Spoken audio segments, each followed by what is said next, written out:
Welcome to Horror Movies and Beyond. Today, I'm joined by the owner of one of the top horror apparel brands out there, Fright-Rags. Let's welcome Ben Scrivens. Thanks for having me on. Good. Good. How you doing? I'm doing great. Great. It's so exciting to actually talk to you. I mean, I've seen you around. I've seen your clothes. I have some of the clothes from the I know. business. I see you post with them on, so I see it too. This is so great. Well, I appreciate it. I appreciate you asking me to be on here.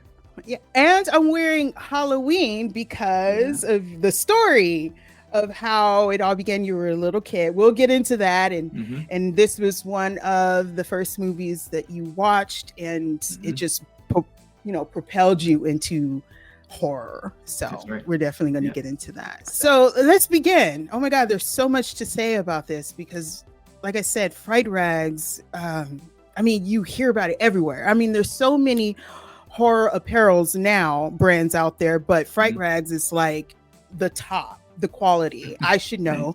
I wear some of the shirts. Right. Firsthand here. And the designs and everything about it, they're so cool. And, the promotions that you put out there for movies and, actors and actresses, and there's so many things out there. So you said it started technically in 2003. Was it? 2003. Oh my God. I was like, did I say that wrong? Yes. Oh my God. 20 years ago. Yeah. Don't remind me.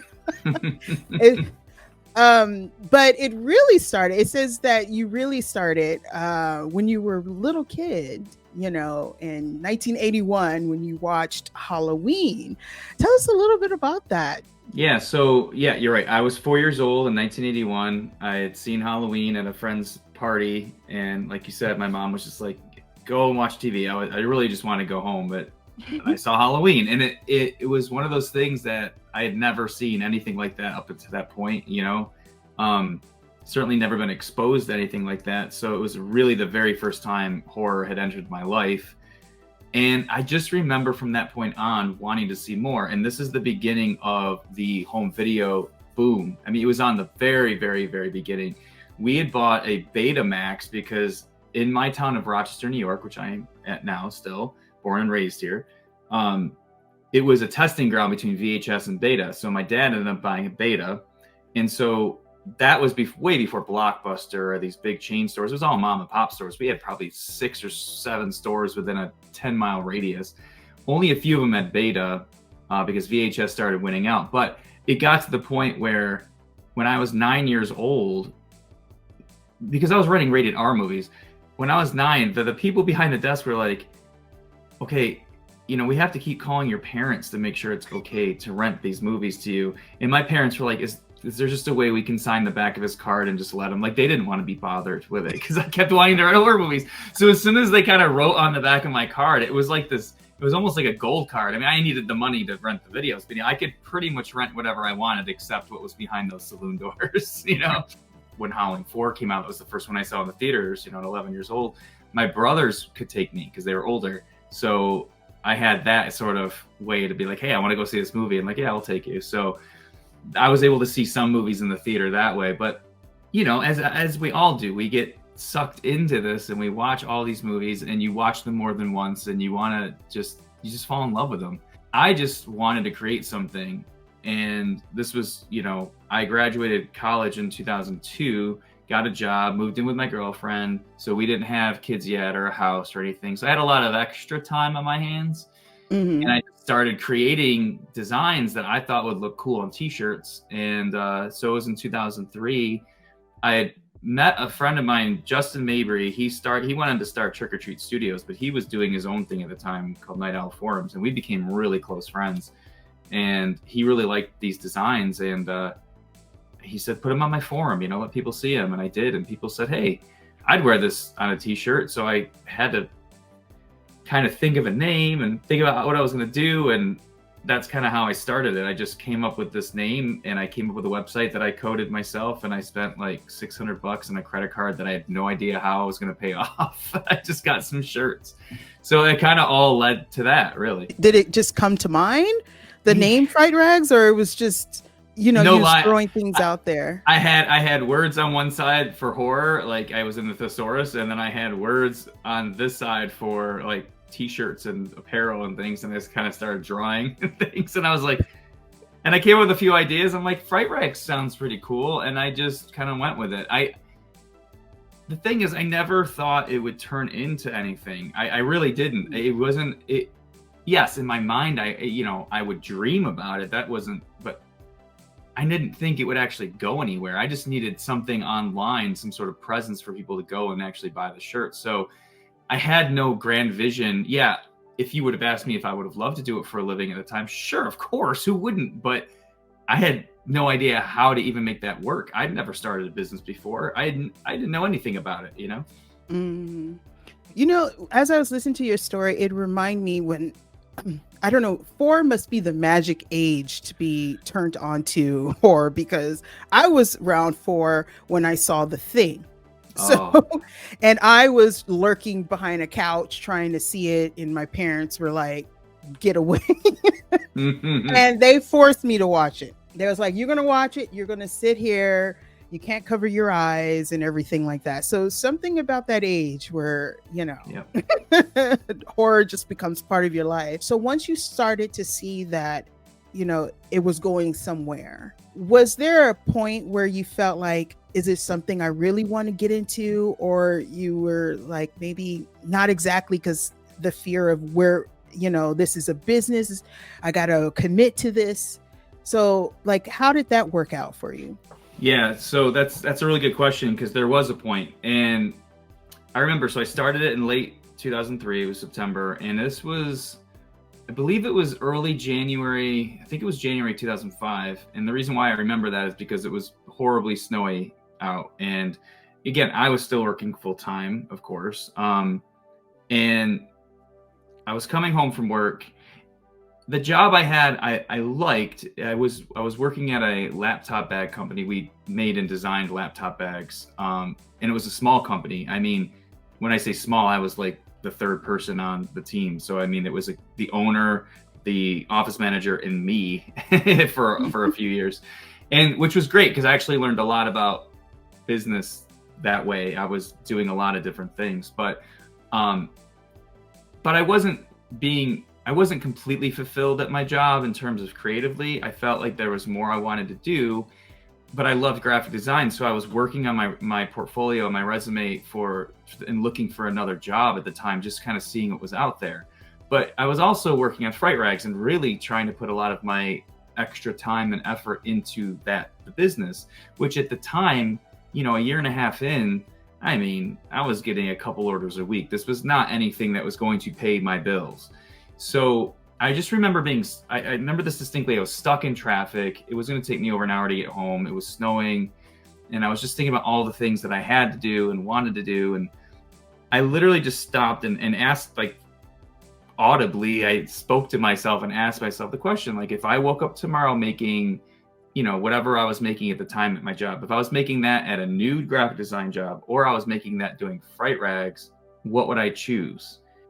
The answer sounds obvious when you say it, but what I did in that moment was, because I couldn't perceive of Fright-Rags as a job or my career or livelihood, because I wasn't making enough money, but I wanted to take money off the table and say, well, what is it I'm truly passionate about?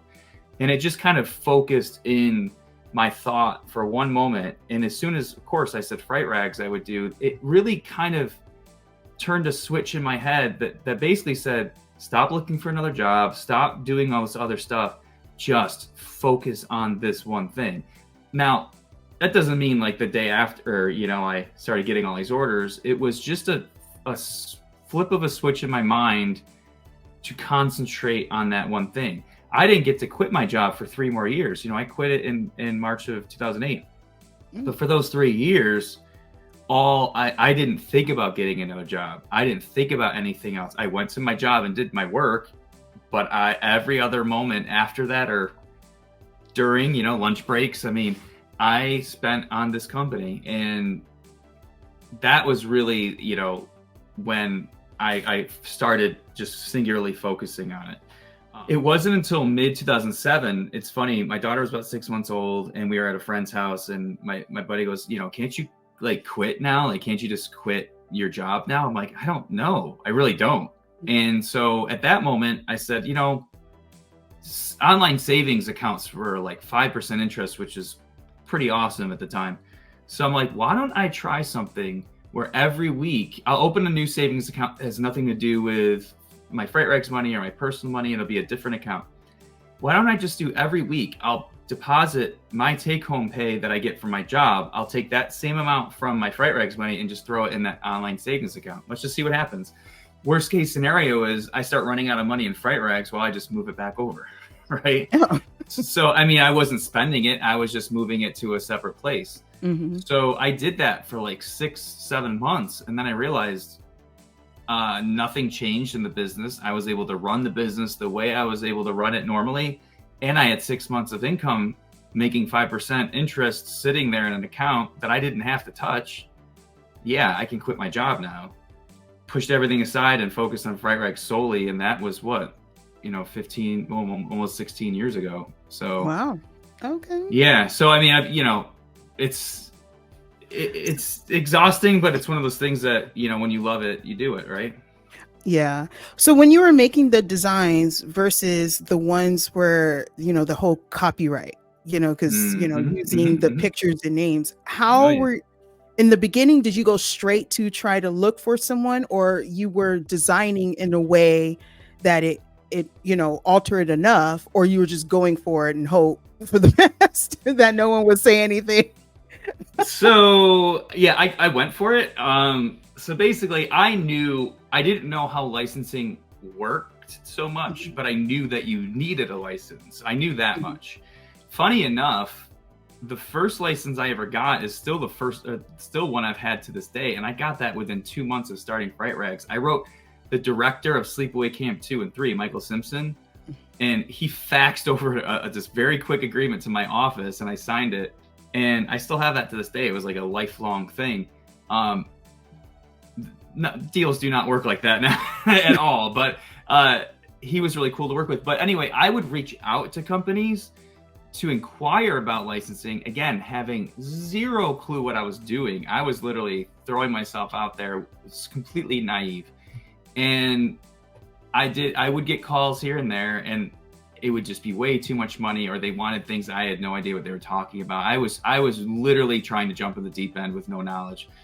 And there were a couple times that I got hit. I got a cease and desist for my first design, the What Would Jason Do, because it had the mask on that looked like Jason's mask. I ended up taking out all of their trademarks and redesigning the whole thing. It kind of looked like an alien mask, but everyone knew what it was. As soon as I did that, actually Hot Topic bought like 7,000 of them. So that was pretty cool. Oh, wow. And that was like in 2005, 2006. Because it didn't have his trademark look on it. Mm-hmm. So I've definitely dealt with a lot of copyright stuff over the years while trying to understand the licensing world. And then I started taking on smaller deals, which would lead to slightly bigger deals with more complications. So there would be things on the agreement where I wouldn't understand, like, oh, I need to have them on my business insurance and cover this much money and damages. Oh, I didn't even know that was a thing. Okay, I got to figure that out. Or, all these stipulations. And now, like, when you're dealing with certain companies, they have 30-page legal agreements, that you have to go through and make sure that, most of them are boilerplate, but you still have to understand what they're looking for. But it took time, and it took screwing up all the time, messing it up, and learning from those mess ups, and learning from all those failures to get to here. Well, sometimes you have to, mess up a few times, or a lot. All the time. Or all the time. All the time. Every day I mess up. Every day. So that gets me to this. So going on your website, you have these brands that are already there of these movies. Is that because you already have established a relationship with them, so when you restock them, or because there was also something that you said that they have maybe a time limit of when things happen? So does that mean when they sell out, that's kind of it, or it's just putting more shirts up there on the demand? Like, I was trying to figure that one out? Sure. So most deals operate very similarly. I mean, again, there's some outliers with certain situations, but the bulk of every deal is essentially you sign a deal for a title. And when you do that, you have usually a term, and the term is generally 2 years. You get 2 years. You have specific categories that you are writing down or getting. So in our case, it's apparel, and sometimes apparel has to be specified by exact items like t-shirts, women's shirts, hoodies, things like that. Sometimes it could be a little bit more broad. So when you get a license, that doesn't mean you can do anything you want. It means you can do things within the categories you're given. So if we have apparel and maybe like lounge pants and hats, maybe souvenir cups, that's fine. If we don't have those categories, then we can't do those items. So for example, if we started doing souvenir cups a couple of years ago, but we didn't have it on one of our licenses, we would either have to add it, which sometimes costs more money, or wait till we renew that license and add the category then. And then within those categories that you do have, so shirts are a good example, we can pretty much do as many shirts as we want as long as they get approved. I mean, each design has to go through an approval process. So we come up with an idea, a design. Usually there's limitations. There's a lot of times you can't use an actor's likeness on the shirt. Certain phrases you can't use. There's certain things you can't do. Once you know those limitations, we create designs based around that. We submit them for approval. The studio has to sometimes take forever. Sometimes it has to go to the actors or the directors or whatever to get approval. Come back to us with notes. We change it if there's any notes. And then we're good to go. And then once we're clear, we can now manufacture the items and get them on our website or sell them wherever we can sell them. And then if they go out of stock, then we decide if we want to bring them back. Do you still have to go through a lot of that, even though you already established a relationship with some of the really even though they already know what you could do? It doesn't matter. Every single thing every new thing that we create has to go through approvals. Like, because just because maybe we did 5 Evil Dead shirts, that 6th one, if it's new, that has to get approved. Otherwise they can shut us down, so every item. And in some cases, we have to send physical samples, or it depending on the item, depending on the licensor, it can be a process. I mean, there's certain things that you'll be waiting, like right now we're waiting on a couple things that have taken over a month, which usually that's a little long, but it's hard because we have a lot of titles, we have a lot of things in the work at any given time, but they're all in various states of development. We have designs, but we're waiting for approvals. We have things in approvals that we're waiting for this, we're waiting for that. It's constant. So we have to have a lot of things going on at any given time so we can maintain our release schedule. The titles that you have on your website, I don't want to say they're permanent, but like the well-established ones. But do you guys constantly go out looking for licensing for different movies? Or is it just, it's hard to do? Because there's so many movies, I'm like, oh, they're going to get a shirt for this and get a shirt for that. And you don't see it. But is it because like it's hard to find the people, or they say no, or what? It's all of it, because yeah, and you're right. Like, there's a reason why us, and quite frankly, a lot of horror apparel companies that are doing, what we're doing as well. There's a reason why we all have very similar titles, is because those are the ones that, I don't want to say are the easiest to get, but they're the ones that are easier to find and negotiate getting deals with. That makes sense. I mean, it still takes work and costs a lot of money, and there's all those things, but at least, like, for example, The Thing is a great example. We know Universal Studios owns that. We can go to Universal Studios and get that property as long as they allow us to do it.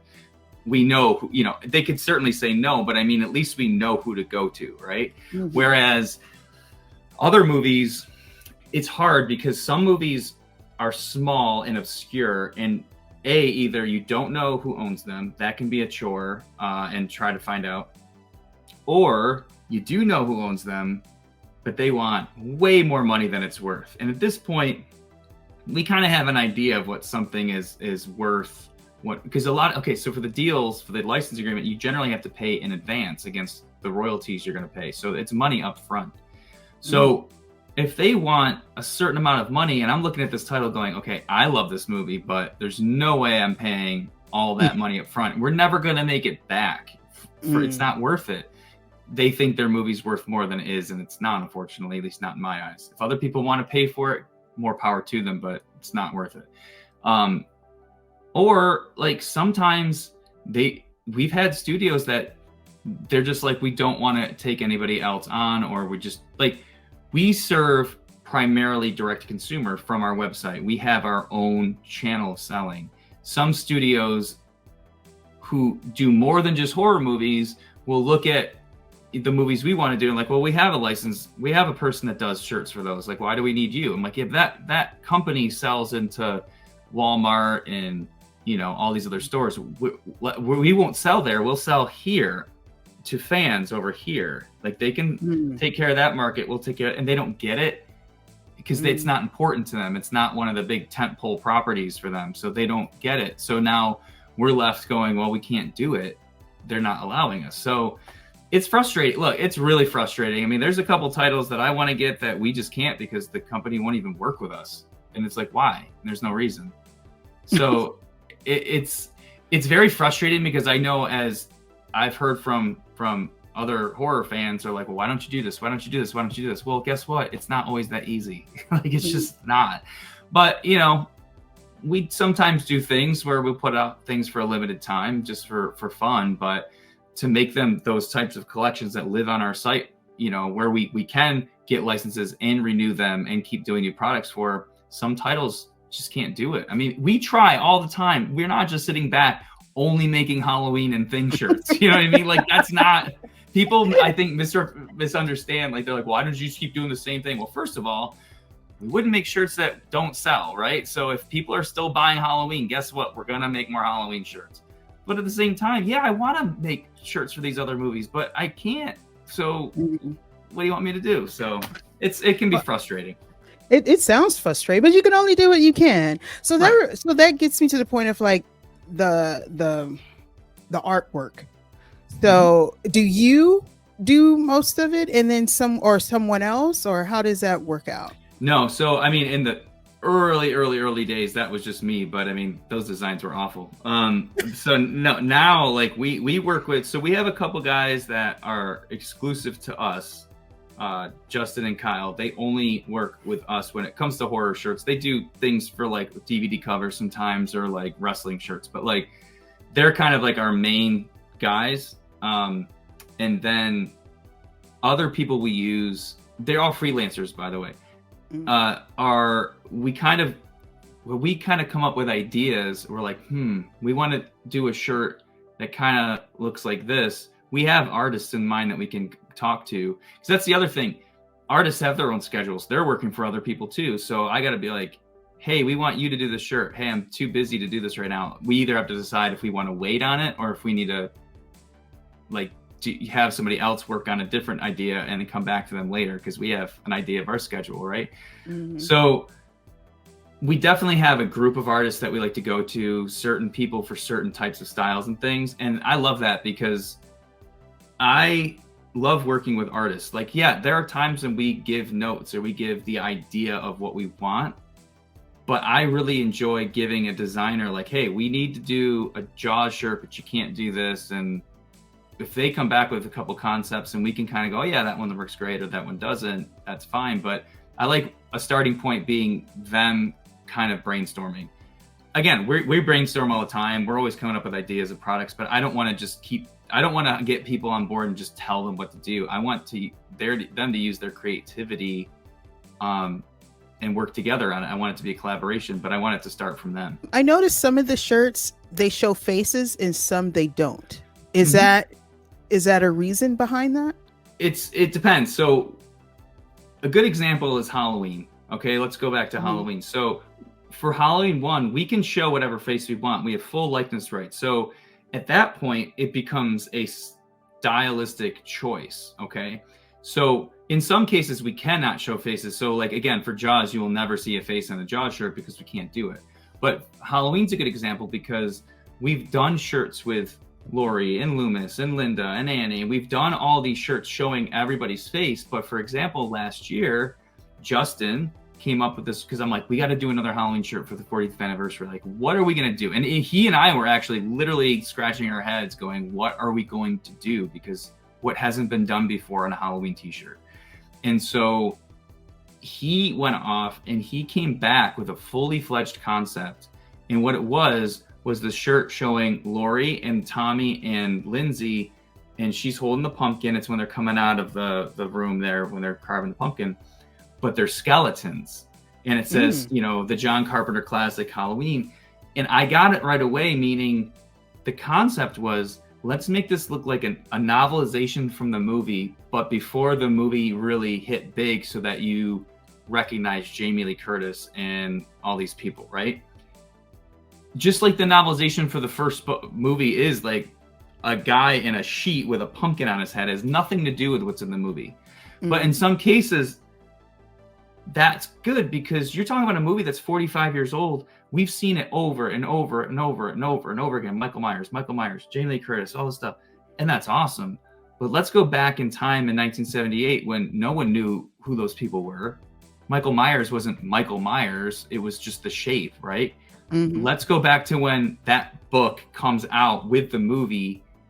It wouldn't make sense to put Jamie Lee Curtis and Michael Myers on there because they hadn't been established yet. So it's all very conceptual, but I love the idea. But some people were like, why did you use skeletons? Why didn't you just use their face? And it was like, but that's not the point. Yeah, we can use it, but we decided not to because it was a stylistic choice. Oh, okay. It's a long-winded way of explaining. No, it's I'm learning. I mean, this is good learning stuff because there are people out there who want to start a business and want to do stuff and have no clue where to even begin. But based on what I'm hearing is just do it. Just go for it and figure out everything along the way. Absolutely. That's what I tell people. I tell people that all the time because I do get people asking for advice, like, what should I do? Or they'll fixate on some little piece, like, well, I need to get, the trademark on my name and all this stuff. I'm like, you have no name, like, because no one knows it yet. Don't worry about protecting this one thing that literally doesn't exist. And I'm not trying to be mean. It just doesn't exist. It's funny. I'll tell you a quick story. I had Fright-Rags as my name, my website, whatever. Starting in 2003, 2005, it was the end of December. I had started working with Hot Topic. They bought some of my shirts, which is pretty cool. It was awesome. That was a whole other story. But they sent me a check. The check said, and it was for like $12,000, which especially at the time, I was like, damn, like that's the biggest check I've ever seen. And I go to my bank and I was like, I need to deposit this, like, because I needed to pay off all the shirts that I bought and all the things, right? And they're like, well, what's Fright-Rags? I'm like, that's my business. And they're like, we don't have any record of a Fright-Rags. I'm like, well, it's this account number. And they're like, yeah, but you don't have your business name on the account number because you don't have a DBA. And I'm like, what the hell is a DBA? And they're like, it's a doing business as. You have to register your name. I'm like, how do I do that? And they're like, you have to go to the county clerks. I'm like, where is that? and I had to like run downtown and sign and give them $30 to register my name so I could put it on a bank account so I could cash a check in the name of my business. I didn't know any of this stuff. But that's the point. Just do it. Figure it out. Don't fixate on these little details yet. You need to have, like, figure that out while you're actually selling something. You know what I mean? Like, if you wait for everything to be perfect, nothing's ever going to get done because guess what? Nothing's perfect. I've been doing this for 20 years and I'll tell you, it's not perfect at all. Well, the shirts are good. The shirts. Well, thank you. Well, I appreciate quality that. of the shirts. Certain things that I think we've gotten really, really good at, but in my mind, there's always something to fix and work on. So, do any of the studios ever contact you for promos or events or things like that? Yeah, actually they do.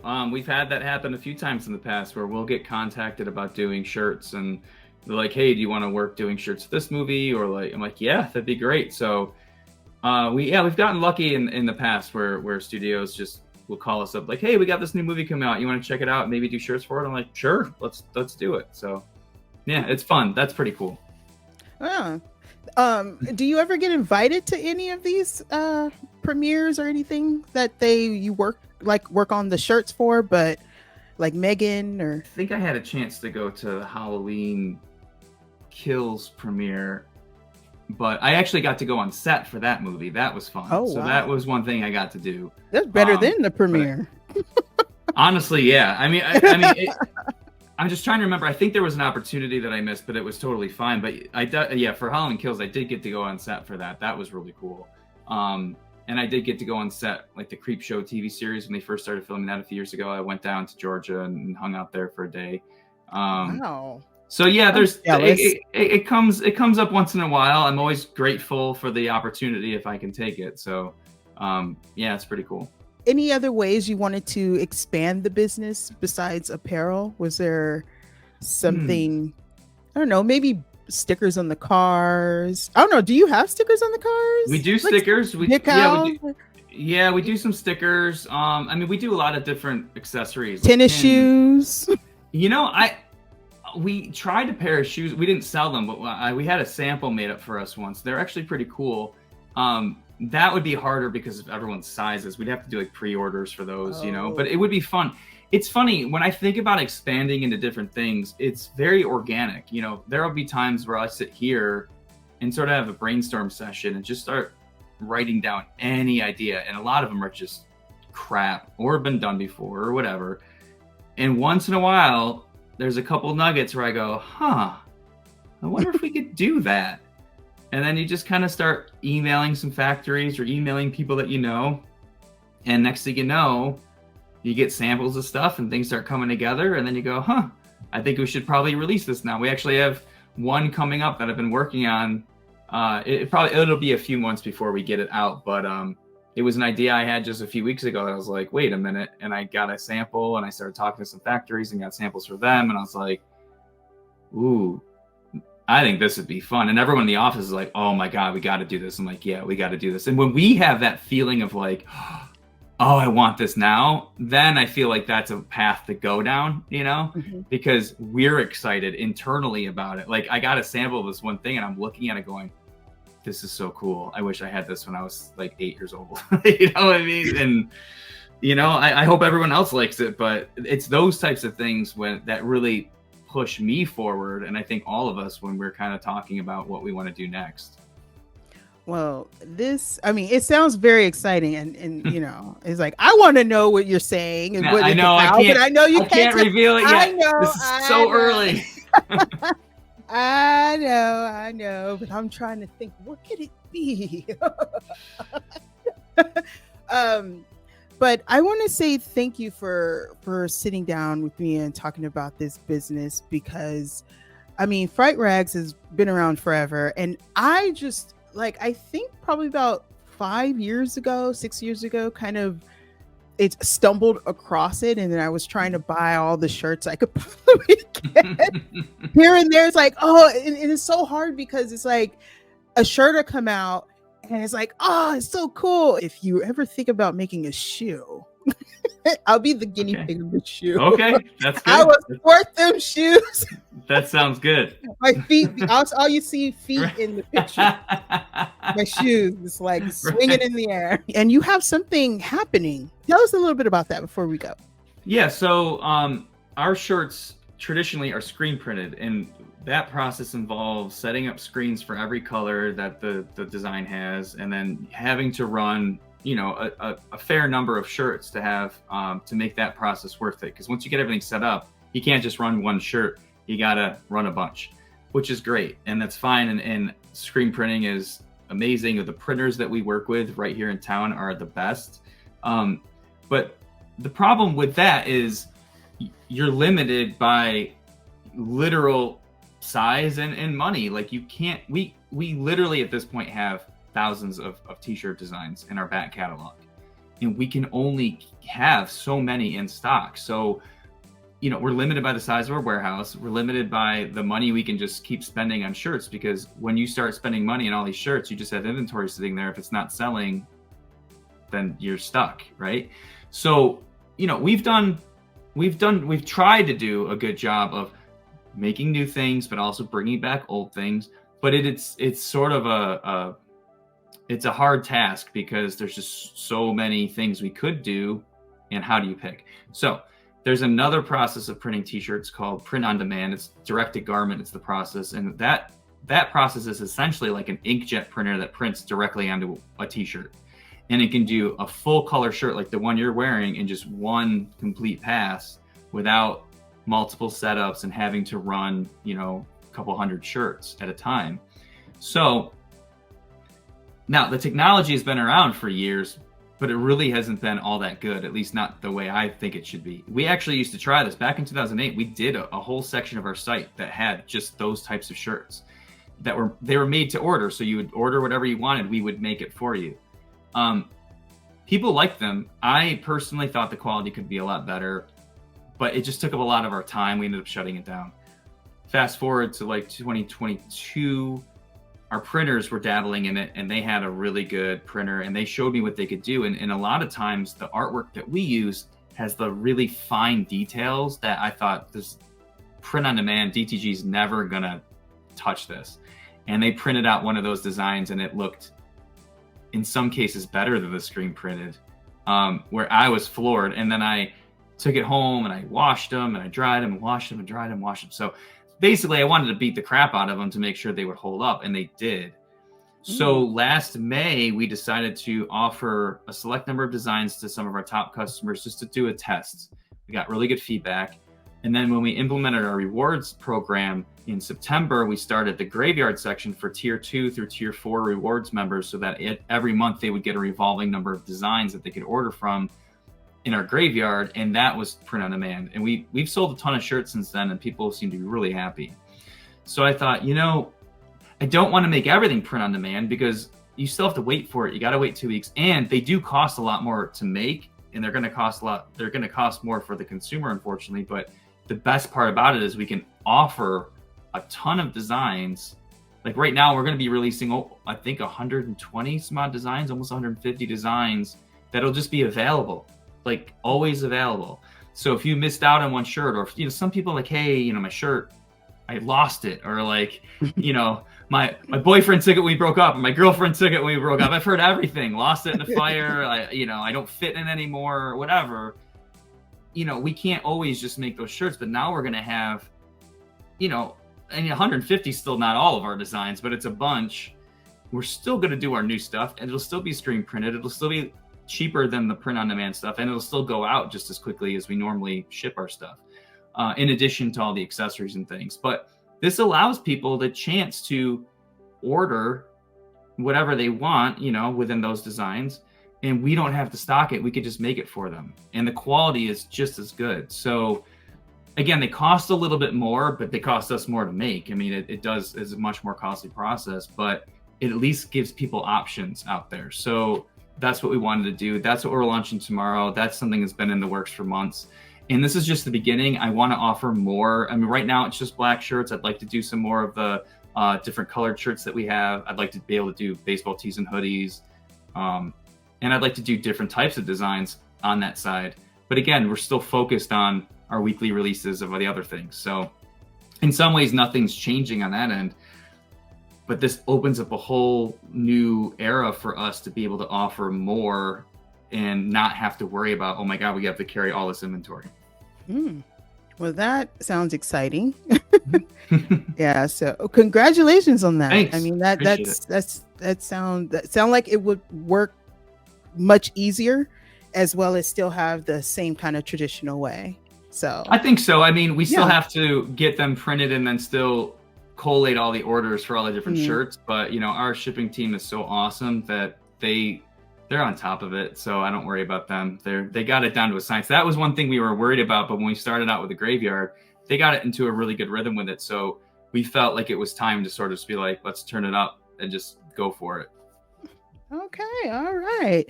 But like I said, thank you so much. Thank you for all this great information. And please check out Fright-Rags.com where there is just amazing stuff on there. You will not be disappointed. So make sure that you like, subscribe, and don't forget to leave a comment. And I will put Fright-Rags stuff, their information down below. So, but like I said, thank you so much, Ben. This was amazing. Thank you. And I appreciate all your work, and keep up the great work, and best of luck to you as well. Thank you.